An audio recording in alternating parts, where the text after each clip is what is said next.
Desire caused all the gods to fall from their places, and it is desire that leads all creatures to hell.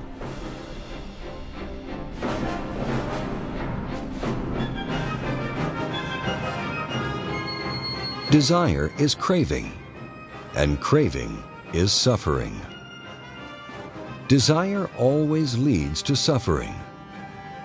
This is the message that is inherent in every great religion. The slave of desire is a slave of sin, and only suffering and death await him. Through the abandonment of desire, the deathless state is realized. Thus, stripped of their connection to the divine, Adam and Eve, as symbols of humanity, were cast out of Eden to wander in a wilderness of suffering and ignorance. And to the woman he said, I will make most severe your pains in childbirth. In pain shall you bear children. Rejecting the laws of Jehovah and the guidance of the Elohim, humanity attempted to have children on its own. And in the end, conception and childbirth happened out of balance with nature. And the result was pain and hardship. By using the sexual force to stimulate desire, the fire of Eve became inverted, flowing in the opposite direction. The serpent fell, forming the famous tail of Satan, stimulating the 7 inverted virtues, the 7 capital sins.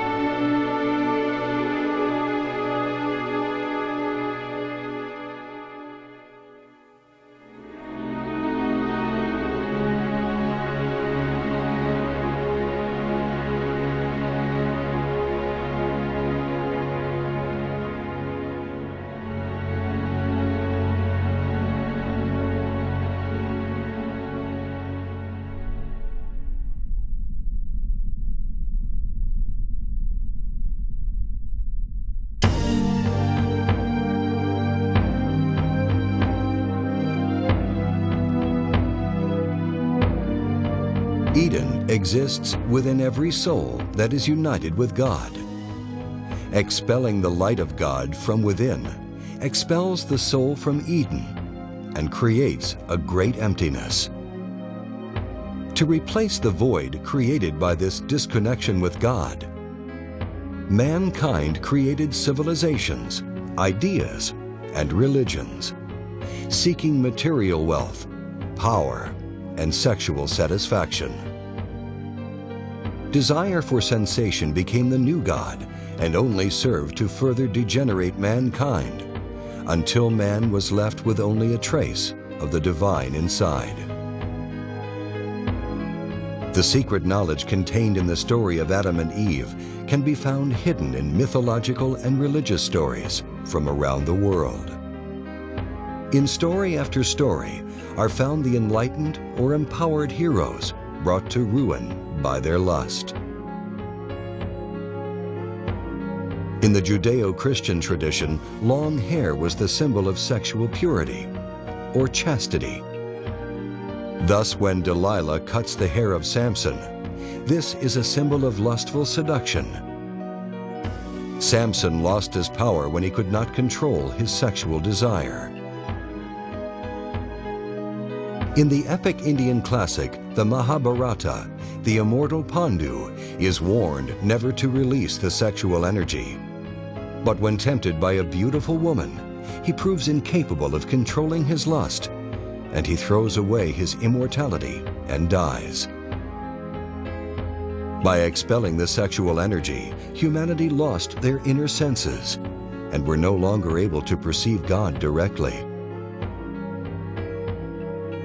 Thus, when humanity willingly expelled the subtle energies that supported a direct relationship with God, it was simultaneously cast out of Eden, the paradise of the fourth dimension. And mankind descended into the wilderness, the physical world, this third dimension, the world of suffering. He drove the man out and stationed east of the Garden of Eden the cherubim and the fiery ever-turning sword to guard the way to the tree of life. Adam and Eve were cast out of Eden. However, the gateway back to Eden and the tree of life was neither closed nor locked. Instead, Jehovah Elohim sent a cherubim with a flaming sword to guard the entrance. The entrance to the Garden of Eden is the same door through which Adam and Eve departed. Humanity is not locked out of Eden, but a cherubim is left to grant entrance only to those whom have earned the right to return. And only those whom have conquered the tempting serpent have earned that right.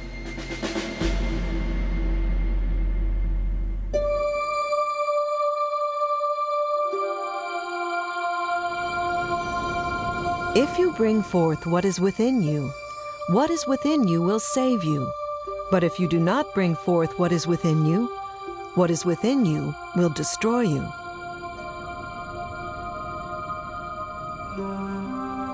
The serpent is within.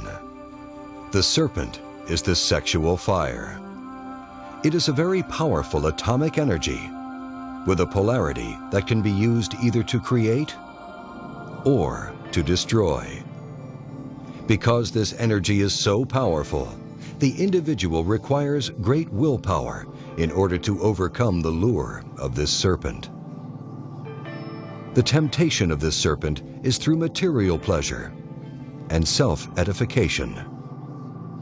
This tempting aspect of the serpent is Lucifer, or what in Hebrew is called Shaitan, the enemy. Because Shaitan is a fiery serpent that is ignited and empowered through the sexual act, it is always tempting mankind to know, to have the sexual connection. The serpent itself is power. The individual decides through their actions whether it will be a power of good or evil. It is the difference between obeying the serpent or controlling it. The lesson contained in the story of the serpent is that only those with the strength of will to control the cravings of their mind can raise the energetic serpent to transform themselves from intellectual animals into true human beings. It is necessary to conquer the dragon that lies within, as religions and mystical traditions have told for endless ages. The dragon is one's own lust, passion, anger, pride, fear, and envy. Thus exists the hydra of many heads and the Medusa. The deceptions of the serpent are legion.